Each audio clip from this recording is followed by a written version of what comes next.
नमस्कार, मैं हूं अंकुर और आप देख रहे हैं सत्य हिंदी का न्यूज बुलेटिन। एक नजर अब तक की सुर्खियों पर। बॉलीवुड एक्ट्रेस और बीजेपी सांसद कंगना रनौत ने फिर पीएम मोदी की परेशानियां बढ़ा दी हैं। वो लगातार ऐसे बयान दे रही हैं जिससे बीजेपी मुश्किल में फंसती जा रही है। इससे पहले किसान आंदोलन को लेकर उन्होंने अपशब्द कहे थे, जिसके बाद बीजेपी फंस गई क्योंकि हरियाणा में चुनाव है। अब कंगना ने जातीय जनगणना को लेकर मोदी को फंसा दिया है। कंगना ने कहा कि देश में जातिगत जनगणना बिल्कुल नहीं होनी चाहिए।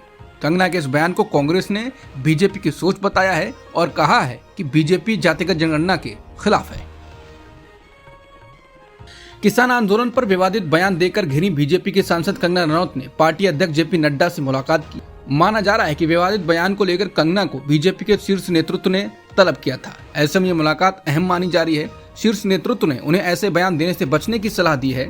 दरअसल पिछले दिनों कंगना के बयान पर बवाल मचने के बाद बीजेपी ने दूरी बना ली थी। बीजेपी ने कहा था कि कंगना रनौत द्वारा किसान आंदोलन के परिप्रेक्ष्य में दिया गया बयान पार्टी का मत नहीं है। बीजेपी कंगना रनौत के बयान से असहमति व्यक्त करती है। आज स्मृति ईरानी का बयान काफी चर्चा में बना हुआ है। चर्चा में इसलिए बना हुआ है क्योंकि उन्होंने राहुल गांधी की एक प्रकार से तारीफ की है। जब उनसे एक पॉडकास्ट में एक एंकर ने कहा कि राहुल गांधी दिन भर भ्रम फैलाते हैं, तो इसके जवाब में स्मृति ईरानी ने बहुत सधे हुए तरीके से राहुल की राजनीति के बारे में बात की। उन्होंने कहा कि मुझे लगता है कि राहुल गांधी की पॉलिटिक्स में एक चेंज आया है, बदलाव आया है। इस पर एंकर सरप्राइज हो जाता है और स्मृति ईरानी फिर कहती है कि हाँ, उनकी पॉलिटिक्स में चेंज आया है। वो सोचते हैं कि उन्होंने सफलता का स्वाद चख लिया है। वो टी शर्ट पहनते हैं तो वो जानते हैं कि वो व्हाइट टी शर्ट का युवा पीढ़ी में क्या संदेश देना चाहते हैं। हम इस गलत फहमी में ना रहें कि वो कोई कदम वो आपको अच्छा ना लगे या बुरा लगे, वो कदम आपको बचकाना लगे, लेकिन वो अलग पॉलिटिक्स कर रहे हैं। स्मृति ईरानी ने कहा कि राहुल गांधी जो बातें करते हैं वो ये पॉलिटिकल ट्रैक्शन का मसला है। वो जब मंदिर जाते थे तो उनको फायदा होते हुए नहीं दिखा, लेकिन अब वो जाति पर बात कर रहे हैं। इसके अलावा सोशल मीडिया पर उस प्रकार की चीजों को बोल रहे हैं जैसे अब वो भी जानते हैं कि मिस इंडिया सरकार नहीं बनाती, लेकिन बोल रहे हैं। क्यों? क्योंकि उसके बोलने से हेडलाइन बनती है। आपको उनकी स्ट्रेटेजी समझनी चाहिए, लेकिन जब आप उनके खेल का हिस्सा बन जाते हैं और आपको आक्रोश आता है, वो सक्सेसफुल हो जाते हैं। स्मृति ईरानी लगातार राहुल गांधी की तारीफ कर रही थी, तो इस पर एंकर ने फिर एक सवाल किया और पूछा कि वो बालक बुद्धि नहीं है। इस पर स्मृति ईरानी ने राहुल गांधी को बालक बुद्धि नहीं कहा, जो बीजेपी के नेता कहते रहते हैं, जो मोदी ने कहा था। स्मृति ने कहा कि कुछ नेता अच्छे होते हैं जब वो स्क्रिप्ट पर रहते हैं और कुछ इतिहास रचते हैं। अब जब आप किसी को मोदी के रिफ्लेक्शन में देखेंगे तो आपको कोई उतना नहीं दिखेगा। स्मृति ईरानी ने बीजेपी नेताओं की तरह राहुल गांधी को बालक बुद्धि कहने से दूरी बनाई और बहुत सदा हुआ जवाब दिया। हालांकि पूछने वाले कुछ और जवाब चाह रहे थे। स्मृति ईरानी से जब ये सवाल किया गया कि जितना आप नरेंद्र मोदी को जानती हैं, तो स्मृति ईरानी बोली, मैं क्लेम नहीं कर सकती कि मैं सब कुछ जानती हूँ। इसके साथ ही स्मृति ने पीएम मोदी की उम्र का भी जिक्र किया। उन्होंने कहा कि उन्होंने 10 साल प्रधानमंत्री के रूप में देश को दिए हैं। वो 73 साल के हैं, तो आप उनसे सहमत हैं या नहीं है? उस कॉन्ट्रीब्यूशन की, उस उम्र के पड़ाव की, ऑफिस की एक अपनी इज्जत है, वो हमको बरकरार रखनी चाहिए। भारतीय कुश्ती संघ यानी WFI के पूर्व अध्यक्ष ब्रजभूषण शरण सिंह को दिल्ली हाईकोर्ट ने करारा झटका दिया है। ब्रजभूषण ने महिला पहलवानों की तरफ से दाखिल यौन उत्पीड़न केस को खारिज करने की याचिका दाखिल की थी, जिसे लेकर हाईकोर्ट ने उन्हें फटकार लगाई है। हाईकोर्ट ने साथ ही ब्रजभूषण की अदालती कार्रवाई को चुनौती देने की मंशा पर सवाल उठाया। अदालत ने याचिका पर आपत्ति जताते हुए कहा कि अगर वो कार्यवाही को चुनौती देना चाहते थे तो उन्हें मुकदमा शुरू होने से पहले ऐसा करना चाहिए था। असम के मुख्यमंत्री हिमंता बिस्वा शर्मा के खिलाफ कांग्रेस नेतृत्व वाले 18 विपक्षी दलों के संयुक्त मंच ने एक FIR दर्ज कराई है। यह FIR गुवाहाटी के दिसपुर पुलिस स्टेशन में दर्ज कराई गई है। इसके अनुसार मुख्यमंत्री शर्मा पर धर्म और जाति के आधार पर विभिन्न समूहों के बीच दुश्मनी को बढ़ावा देने के प्रयास करने के आरोप लगाए गए हैं। इस FIR की जानकारी देते हुए दिसपुर थाना प्रभारी रूपम हजारिका ने BBC से कहा कि यूनाइटेड अपोजिशन फोरम से हमें एक शिकायत प्राप्त हुई है, लेकिन अभी मामला रजिस्टर नहीं किया गया है। फिलहाल आरोपों की जांच की जा रही है।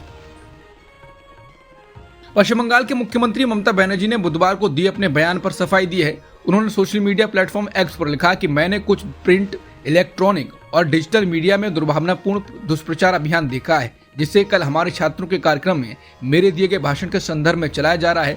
उन्होंने कहा कि मैं स्पष्ट करना चाहती हूं कि मैंने छात्रों या उनके आंदोलन के खिलाफ एक भी शब्द नहीं कहा है। मैं उनके आंदोलन का पूर्ण समर्थन करती हूं। उनका आंदोलन सच्चा है। मैंने उन्हें कभी धमकी नहीं दी, जैसा कि कुछ लोग मुझ पर आरोप लगा रहे हैं। ये आरोप पूरी तरह से झूठा है। ममता ने कहा कि मैंने भाजपा के खिलाफ बोला है। मैंने उनके खिलाफ इसलिए बोला है क्योंकि भारत सरकार के समर्थन से वो हमारे राज्य में लोकतंत्र को खतरे में डाल रहे हैं और अराजकता पैदा करने की कोशिश कर रहे हैं। बता दें, बुधवार को ममता बनर्जी ने कहा था कि अगर भाजपा बंगाल में गड़बड़ी फैलाने की कोशिश करती है तो इसका असर दूसरे राज्यों पर भी होगा। उन्होंने कहा था कि अगर आप बंगाल जलाएंगे तो असम, पूर्वोत्तर, उत्तर प्रदेश, बिहार, झारखंड, ओडिशा और दिल्ली भी चलेंगे। ममता बनर्जी के इस बयान के बाद भाजपा ने पलटवार किया था। असम के मुख्यमंत्री हिमंता बिस्वा शर्मा ने एक्स पर लिखा था, दीदी आपकी हिम्मत कैसे हुई असम को धमकाने की, हमें लाल आंखें मत दिखाइए। आपकी असफलता की राजनीति से भारत को जलाने की कोशिश भी मत करिए। आपको विभाजनकारी भाषा बोलना शोभा नहीं देता। कांग्रेस अध्यक्ष मल्लिकार्जुन खड़गे ने गुरुवार को महिला सुरक्षा को लेकर केंद्र पर निशाना साधते हुए कहा कि प्रधानमंत्री मोदी ने लाल किले से अपने भाषणों में कई बार इस मुद्दे पर बात की है, लेकिन उनकी सरकार ने कुछ भी ठोस कदम नहीं किया है जिससे महिलाओं के खिलाफ अपराध रोके जा सकें।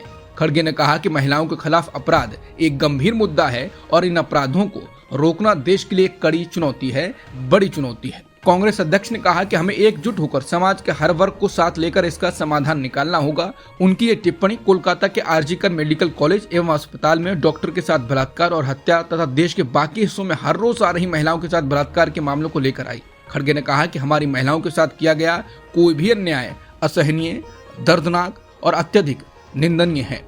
हमें बेटियों को समान अधिकार सुनिश्चित करने की जरूरत है, न कि बेटी बचाओ की।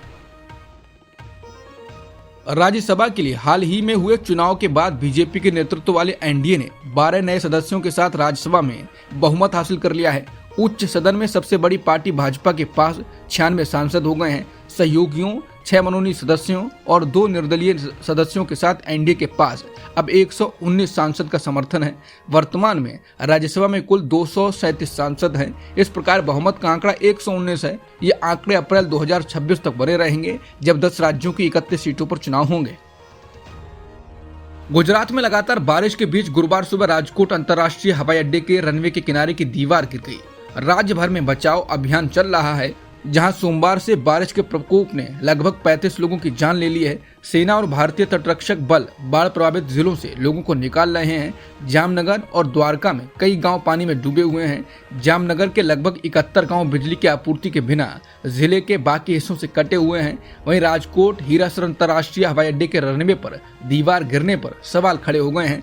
आपको बता दें कि यह दीवार 1 साल पहले बनाई गई थी। पीएम मोदी ने इसका उद्घाटन किया था।